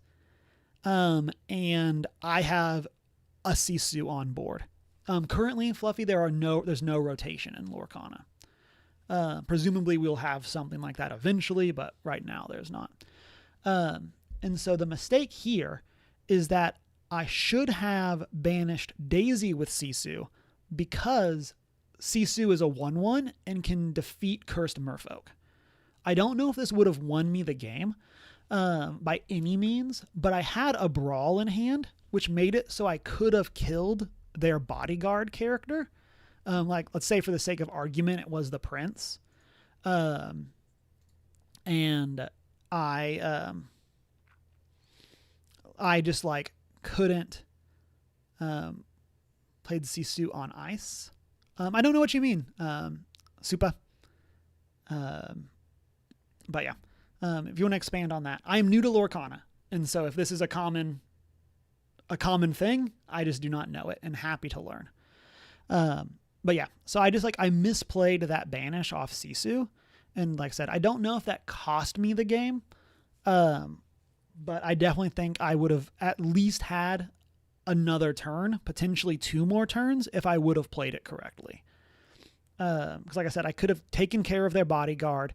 I could have attacked into Cursed Merfolk, and they would have gone from questing for 9, I think, to questing to 4. I think with what I had in play, because I think they had a Piglet, so if they would have played 1 more character, a Piglet would have been back on.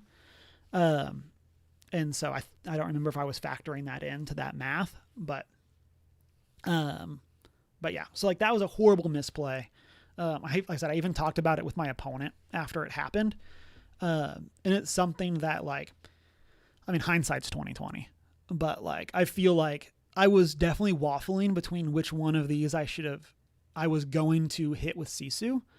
And I was just not paying attention to their willpower and how much defense that they had. And I really should have.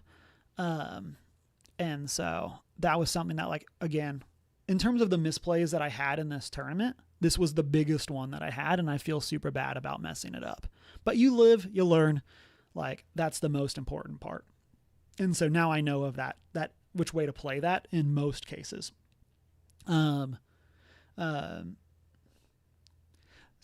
on ice is, the red-blue variant with Sisu and ice blocks. Oh, I see what you're saying. And so, yeah, that's kind of where we're at. This is the deck that I played with it for the tournament. So we're playing 2 little Sisus, 1 big Sisu, because that's all I have. And then, yeah, we are playing an ice block. And so we're only playing 1. But yes, we are playing that. This is now a sapphire coil, or 2 sapphire coils. Yes. So yeah, thanks, Supa. Yeah, I'm very excited to be here. I've been playing for less than a month. And so, yeah, we're definitely learning. And so yeah, so that was game 2, brutal defeat off the back of a really big misplay. Then we went to game 3. This is what we have been foreshadowing this whole time, going back to Fluffy's question of, is it hard to get to 7 ink? So, big one. Yeah. I did come from Magic, Supa, so like I am familiar with trading card games, but yeah. Starting with the control deck was definitely a choice. The reason that I made this deck is I really like Tamatoa. Like, Tamatoa is one of my favorite cards, and this is the deck that was playing Tamatoa. And so, that's kind of why we're where, or how our thought process started. And yeah, we ended up in a super complicated list. Definitely in hindsight, should have started with some, started with, something else that was not as complex. And so, but yeah, so that was game 2. Game 3,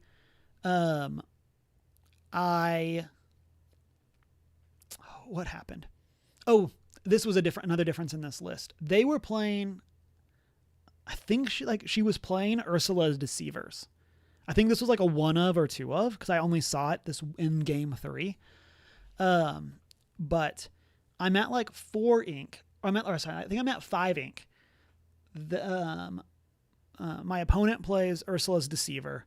I have 2 Be Prepared in hand. They now have like 3 characters on board, so it's like, it's not imperative that I be prep right away, but like I need to be getting to that point.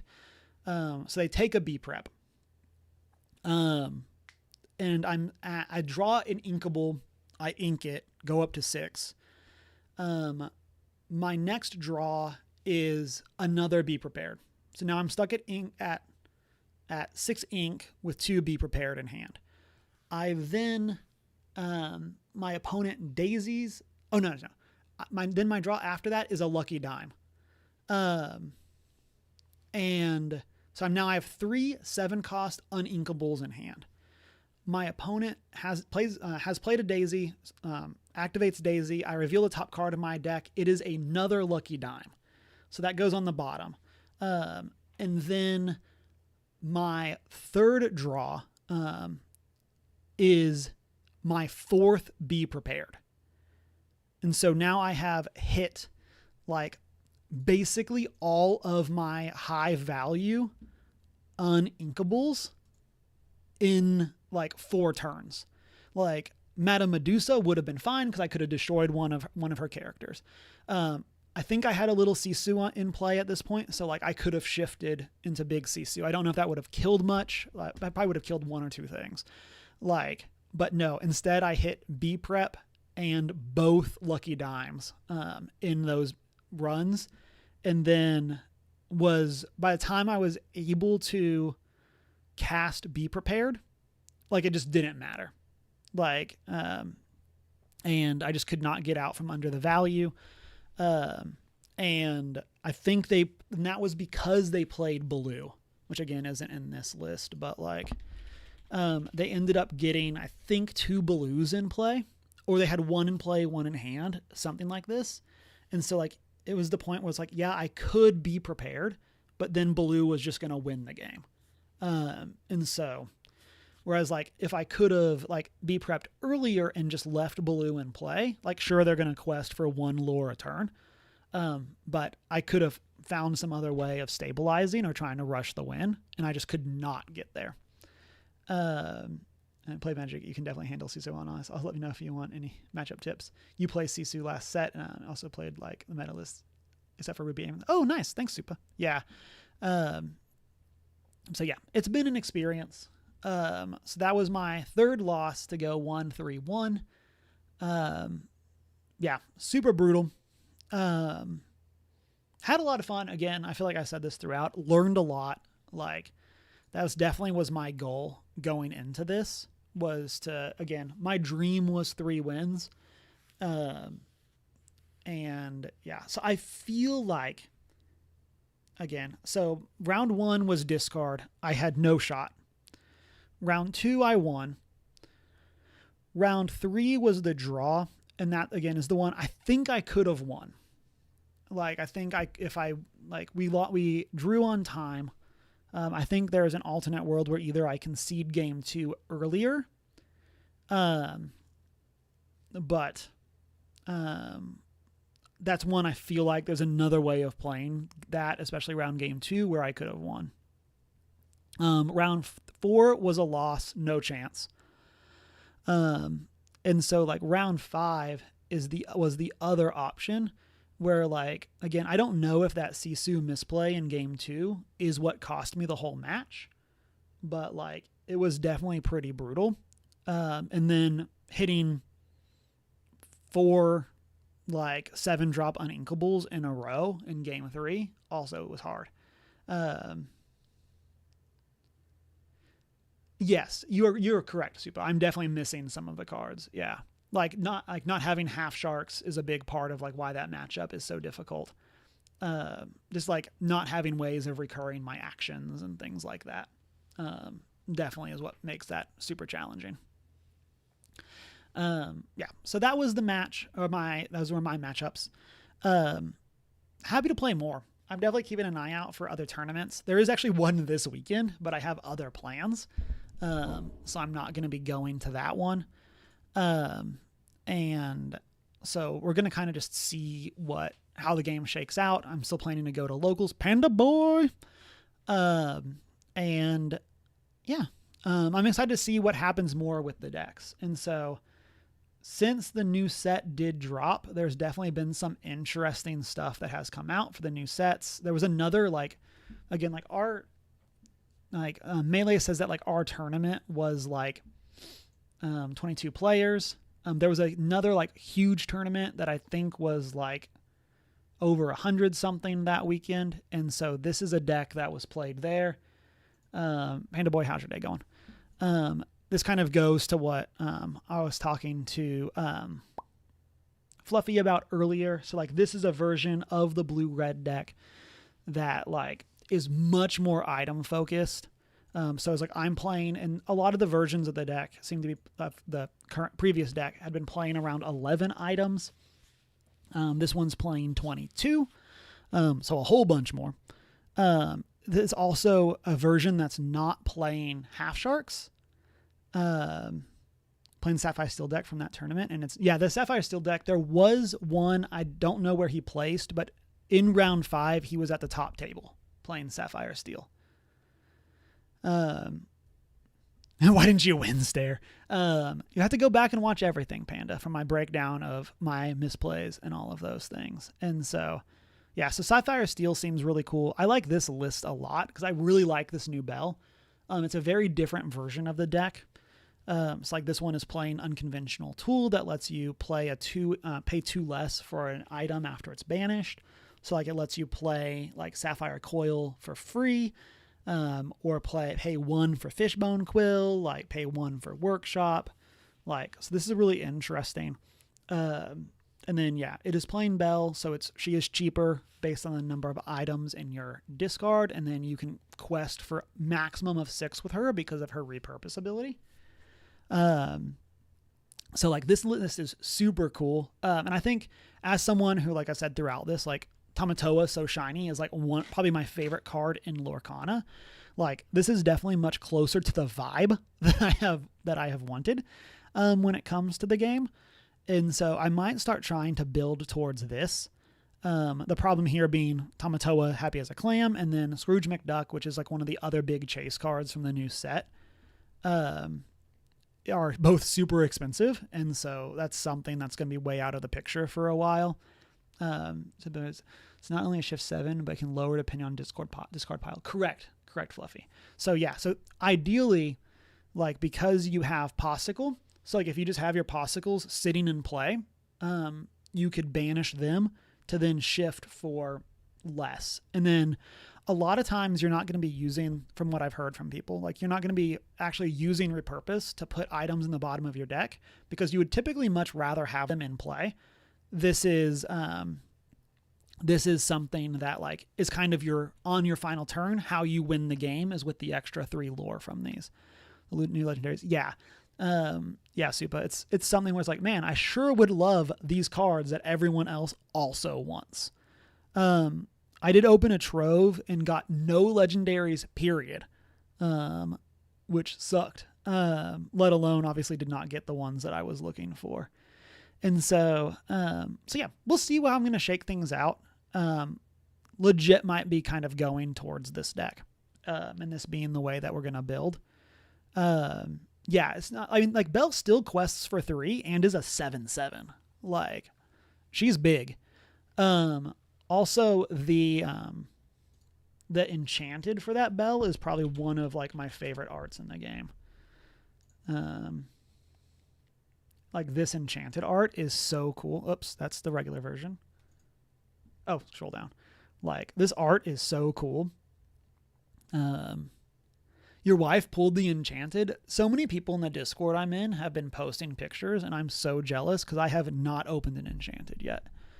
And I'm so jealous. But yeah, super beautiful card. And, but yeah, so like I said, this is my current goal, for I think where I'm going to start trying to work. Like I said, I have opened a Maui Half Shark, so I'm probably going to end up trying to trade that in for, some other stuff to start going in this direction. With kind of the big things of like Tamatoa and Scrooge McDucks are not going to be in the future anytime soon until that price comes down. But Tamatoa Happy as a Clam also has a super cool like this enchanted is also super cool. And so but yeah, so we're gonna see how things shake up. And then last thing that I want to do as we kind of conclude our Lorcana chat is do a little bit of talking about what had happened at the convention as a whole. So that's called NTX, which I think is like North Texas Expo, I think is what it stands for. And it's a primarily like collectible card show, which was super different for me because I'm a big like cards are game pieces, not cards are collectibles. That's just like not really how I engage with the hobby. Shout out to people that do that. That's just not really where I'm at. I mean, like if I opened and enchanted, I think we're probably getting that graded, and like that probably would be like one of the first cards I'm ever gonna have with the intention of solely collecting it. So went there. So day one. So on Saturday, that was our tournament day. And then that was also sports cards day. I was talking to the person that was running the tournament, just because he's the guy that runs my local shop. And so I know him decently, like getting to know him. He's cool to chat with. And he was saying that like, they actually have like a hard rule at the con that like on sports day, your booth has to be over 50% sports cards or they will like not let you sell. And I'm like, oh, okay. Like that makes sense. Like you kind of want to separate TCG from sports. Sure. You do you. There wasn't a ton of people there. Like there was a good crowd, but it was not a packed crowd. And so like, and then like our tournament wasn't huge. I think we had room for like up to 40 something players, but like we didn't get there. And so, it's like, oh, cool. So played, went 1-3-1, suffered. And then I went home. And then the next day I'm like, okay, cool. I'll come back from TCG day. And so it was specifically Pokemon and TCG. So like that kind of gets you what the vibe is going to be for this. And the convention hall was packed. Like the whole con was basically like one room of this convention center and then like the hallway around it. And it was brutal. Like, I'm a people person. Like, being around crowds does not bother me.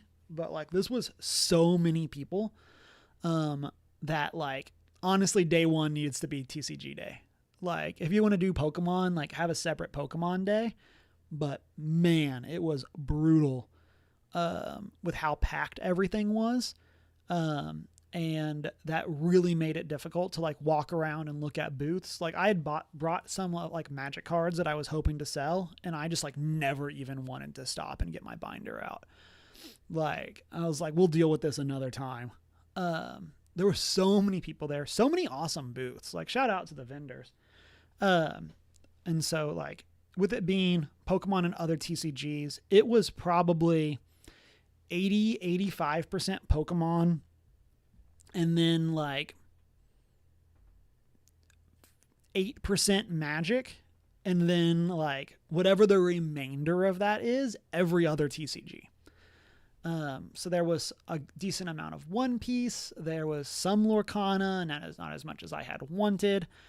But yeah, it was just crazy packed. It was super hard to find stuff that I was looking for. My hope had been, kind of as I said at the beginning, I've been trying to shop local more, and like across the board. But like, especially for these, like for cards that I'm looking for, I'm trying to buy from local shops. But it's been making it kind of difficult to find the cards that I need. And so that was why, like, in my tournament list, I'm only playing 2 Hirams instead of 4, because like I can't find the other 2 copies. And I did finally find one at the con. Like, shout out, it was like one booth had one. And I picked up some random other cards. I meant to, like, they're on my table over there. I meant to, like, grab them and bring them over, but I just kind of forgot. And I don't feel like getting up, but like, I picked up a Prince John. We don't talk about Bruno. I picked up another big Maleficent. Picked up some Jim Hawkins from Treasure Planet. A Cogsworth at Hiram, and that Flynn Rider. So like, not nearly as much as I was hoping to get.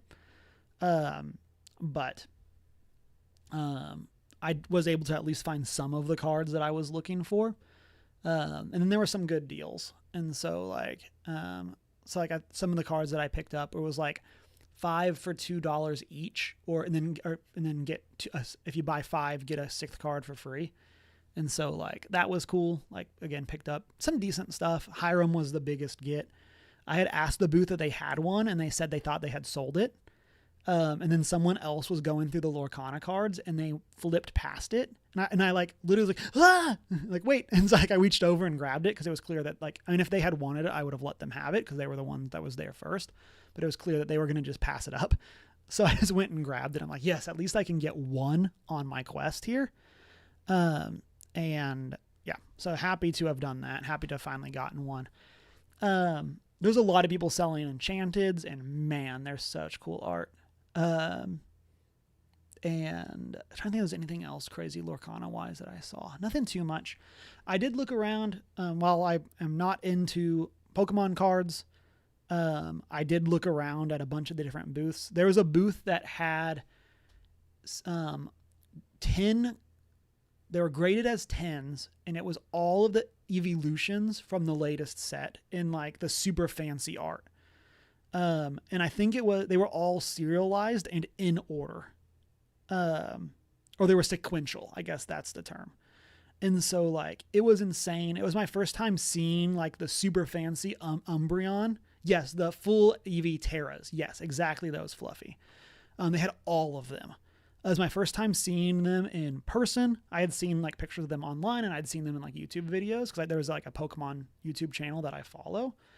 And man, most beautiful art, like so cool. They also had a 10 graded Japanese Eevee from that set. And I got to hold it. Probably the closest I'm ever going to come to like having that card. And super cool.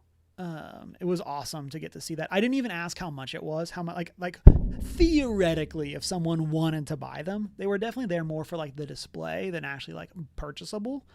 But like, I didn't even ask how much they were going to. I knew there was no way I was going to ever like be in the market for it. They also had a different booth had some of the 10 graded Pikachu dressed as other Pokemon promos that went around. So they had like Pikachu as Charizard and as Charizard X, or Mega Charizard X, I think, which the black one is. Then they had Pikachu dressed as Magikarp and Pikachu dressed as Gyarados. And so like those were super cool. Yeah, cosplay Pikachus. There was another booth that had 2 of Pikachu in a felt hat from the what's his name? Famous painter. This was a big deal because like people like overran the museum where his art is. Van Gogh. Thank you, Fluffy. So yeah, they had 2 of them. One was graded as a 10. The other was graded as a 9. So like those were super cool. And then there's a booth that had a graded 10 Charizard EX from Pokemon 151. So like the alt art of that Charizard. And man, that's another beautiful card that I'm going to never buy. So instead of spending like quadruple digits on Pokemon cards or Lorcana cards, instead I bought some random stuff. And so we're going to have a little bit of show and tell. So first off, there was a shop that was selling 3D printed stuff. And so I bought a 3D printed Quick Ball as well as the Hisuian 3D printed Great Ball. Because I love Pokemon Arceus and I love the vibe of there. I've been looking at these online for a while and been wanting to pick some up. And so really excited to get those. They did have a bunch of other ones. Again, I'll hold them back up for Quick Ball is like one of my favorite Pokeballs. I love the design. I love the X. And then, like I said, I love Pokemon Legends Arceus. And so I was really excited to pick one up. They did have the ones that were like the Pokeballs, like as the Pokemon. So like, those were more expensive. It's like these were $15 each, I think. And then the ones as the Pokemon were like $40 each. And so I didn't get those. But those were super cool. I followed the person on social media, so there's a decent chance I'm going to buy more from them if I see them at another con. They did say they just like we're going to just start to do the Hisuian Ultra Ball, so I'm really excited about that. I'm hoping that they'll also do like the Quick Ball or Heavy Balls from Arceus, because those are super cool as well. They did have some that actually like had hinges. Like I didn't get ones, but like they had ones that actually like had hinges in the back and were like magnetized so you could open and close them. I would have gotten those, but they didn't have like a great selection. I think he'd sold a bunch. Shout out to the person running the booth. And so they only had like 6 different Pokeballs that had those, and neither of them or none of those were the ones that I specifically wanted. And so, yeah. So picked those up, and then I went to another booth and found some Evolution stuff. So I got this derpy Glaceon sticker, and then I got a Glaceon, I don't know if I can get to not reflect, a Glaceon pin, and then a Sylveon pin. And so picked those up. For people that don't know this about me, Glaceon is my favorite Evolution, followed by Sylveon. So I was really excited to pick those up. Loved both of those pins. They were like in the corner, and so I couldn't see them because it was so packed. But like someone else like called out, "Oh, cool! There's a Sylveon pin over Sylveon." I don't know why I'm saying Sylveon. I feel like I'm saying it different every time. They called out the Sylveon pin, and I couldn't see what the pin was next to it, but I was like, based on colors, that's got to be Glaceon. And so I asked the person, that's what it was, and then got it. And then there was also someone who's an artist. I want to shout them out because their business card is a Pokemon card with art that they drew. So their Instagram is Ebby Drawings. And so if that's not like the coolest business card ever, like I don't know what is, but yeah, Ebby Drawings on Instagram. And so they were selling some stickers. And so I have semi-recently gotten into stickers as well as pins. Shark, how's it going? You're catching us very end of stream. We have chatted Lorcana, and then we are doing a little bit of con review for the con that I was at for the tournament. And so I got 4 stickers from Ebby. The first one is this Snorlax, and it says tummy ache survivor. And you're just so happy. I love that Snorlax. And then I got this other one that's like a Wooper with like this cool like iced drink, and they're just having a good time. And then they had this cool sticker of the Litwick family. Chandelure is one of my favorite Pokemon, and so I was hyped about this. I talked with the artist, and they said they were really not sure how this sticker would do. So I had that definitely meant I had to make sure I got it, because I have to support the Litwick Chandelure love. And then the final sticker that I picked up is Squirtle in sunglasses playing a saxophone. Let's go. If that's not the best sticker, I don't really know what is. And so I had not intended to get 5 stickers total across different booths, but some number of those are going to be going on my water bottle. I specifically, my latest one, got a solid black water bottle so I could put stickers on it. And so I need to figure out which ones of those I'm going to put on it. And then what I'm going to do with my other ones. I do have some like various stuff around my office that I put stickers on. And so they'll probably end up on that. Like I have a Read Banned Books sticker, and then like a Baby Yoda, a frog sticker. And so really cool stuff there. Happy. Like I was also really happy with that because it was the actual artist was at the booth, and I feel like this call whenever I'm at a con and there's someone doing something different that I need to go and support them. And so this was something where like, I think it was a booth that was selling some trading cards, but like they were like sharing the booth with this artist who was there selling their art. And I'm like, gotta support you. I was looking for stickers anyway. Like you're the actual artist. And so that was super cool. I was really excited that I had that chance to go and support them. And so after that, my local shop was there. They were pretty busy. They were like right at the entrance. And so I didn't get to chat with them too much. But I did walk up and say hi to them. So that was really cool. Like I said at the beginning, I met a One Piece fan, who like also washed out of a tournament the previous day, just like I had. So like I said, we got to kind of commiserate on our struggles there. And yeah, it was a really good time.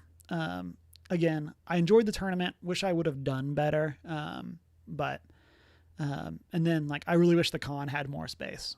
Like Pokemon TCG Day was just so brutal to walk around on that like, it was very challenging. But yeah, that was my experience, at my first cash Lorcana tournament, as well as my first NTX convention. Fluffy, have a good one.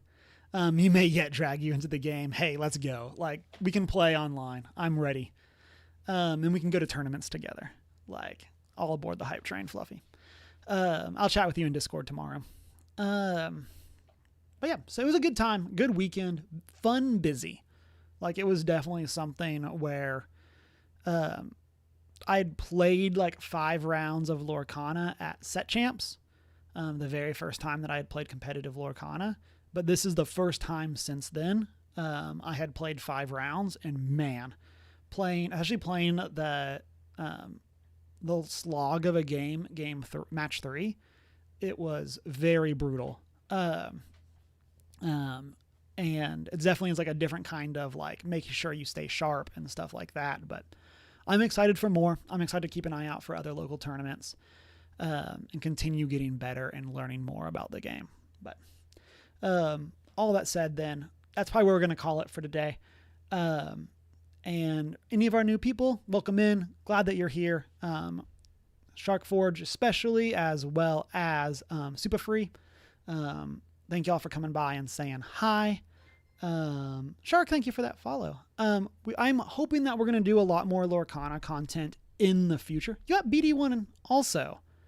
Love that GIF. I'm just surprised because the Fluffy did follow us earlier and got that same GIF. and it's supposed to be random. So of course random means it could be the same gift twice in a row.